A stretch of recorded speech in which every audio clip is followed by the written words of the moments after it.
গত পরশুদিন রাত ১৫টার সময় গাজীপুরের চন্দনা চৌরাস্তায় মসজিদ মার্কেটে আপনার আমার ভাইকে নির্মমভাবে কুপিয়ে হত্যা করা হয়েছে। প্রতিদিনের কাগজের প্রতিনিধি তুহিন ভাই আমারই সহযোদ্ধা ছিলেন, একসাথে অনেক কাজও করেছি। যেহেতু আমার বাসা টঙ্গীতে, গাজীপুরে গেলে ওনার সাথে দেখা হতো, অমায়িক মানুষ ছিলেন, আমরা একসাথে কাজ করেছি।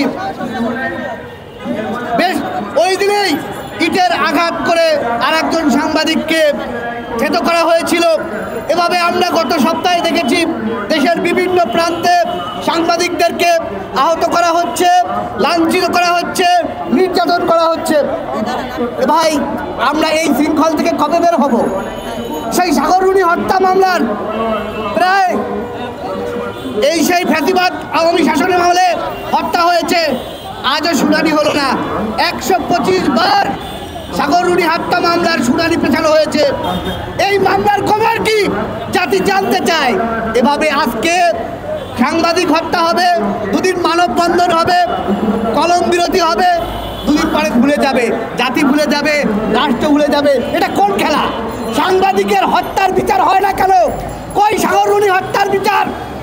যুগ পালিয়ে গেছে, এখনো তার আমরা সঠিক বিচার পেলাম না।